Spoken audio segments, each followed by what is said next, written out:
केंद्र में भाजपा सरकार के 9 साल का सफर पूरा होने पर पार्टी अब देश भर में समाज के प्रबुद्ध वर्ग से मुलाकात कर सेवा, सुशासन और गरीब कल्याण पर चर्चा कर अपनी उपलब्धियों को बता रही है।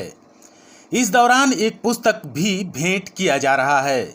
इसी क्रम में मेरठ हापुड़ संसदीय क्षेत्र से 3 बार के भाजपा सांसद राजेंद्र अग्रवाल ने जनवाड़ी मीडिया समूह के ग्रुप एडिटर यशपाल सिंह से मुलाकात की और 9 साल की उपलब्धियों पर चर्चा के उपरांत एक पुस्तक भी भेंट किए। इस दौरान जनवाड़ी न्यूज ने सांसद राजेंद्र अग्रवाल से खास बातचीत भी की है।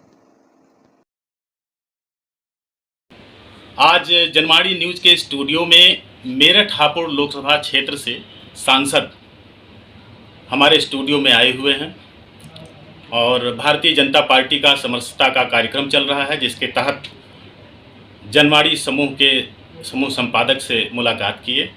इसी विषय पर आज हम रूबरू हुए हैं। तो सांसद जी से हमारा पहला सवाल है कि भारतीय जनता पार्टी 2024 की तैयारी को लेकर क्या कार्यक्रम चला रही है, जिसके तहत आप समाज के बड़े बुद्धिजीवी वर्ग से मुलाकात कर रहे हैं। देखिए, वैसे तो भारतीय जनता पार्टी 12 महीने काम करने वाली पार्टी है और कोई भी चुनाव हो उसके अंदर उसी आधार पर वो चुनाव की तैयारी के साथ लड़ती है।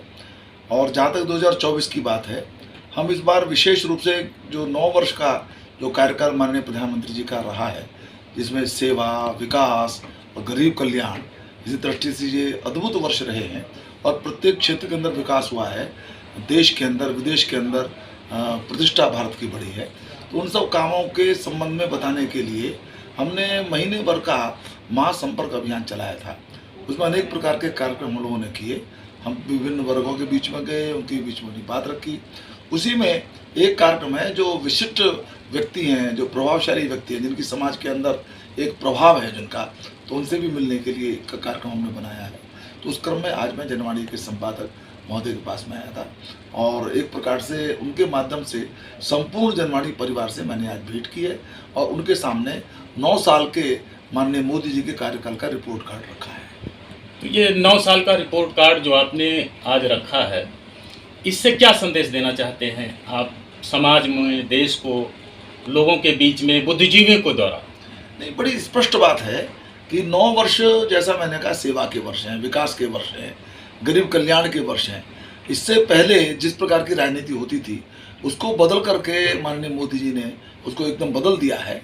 आज सत्ता सेवा का माध्यम है।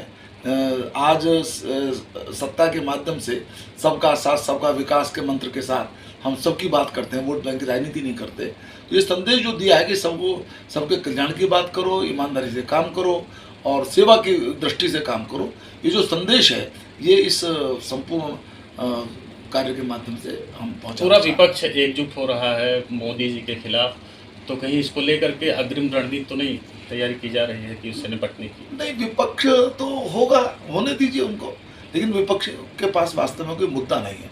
और देखा जाए तो उनकी जो एकता भी है वो बड़ी भ्रामक है। कोई किसी के साथ नहीं है। टीएमसी कांग्रेस के झगड़े हैं, कांग्रेस आपके झगड़े हैं, यानी दलों के अंदर इतना अधिक अंतर विरोध है क्योंकि उनका कोई एजेंडा नहीं है। उनका केवल एजेंडा यही है कि मोदी जी का विरोध करना। इसलिए उनकी जो एकता भी है वो अभी से उसके अंदर खटाई दिखाई पड़ रही है और वो चलेगी भी नहीं। लेकिन वो चले भी तो भी हमें कोई चिंता नहीं है। हम अपने काम के आधार पर, अपने नेतृत्व के मार्गदर्शन में और अपने कार्यकर्ताओं के दम पर हम चुनाव के अंदर जाते हैं और हम सफलता प्राप्त करेंगे। और 2024 के चुनाव के अंदर भी हम 350 सीट प्राप्त करके तीसरी बार माननीय मोदी के नेतृत्व में सरकार बनाएंगे। धन्यवाद सांसद जी। तो ये थे मेरठ हापुड़ के सांसद जो जनवाड़ी न्यूज़ के कार्यक्रम में आए। इनका बहुत बहुत धन्यवाद।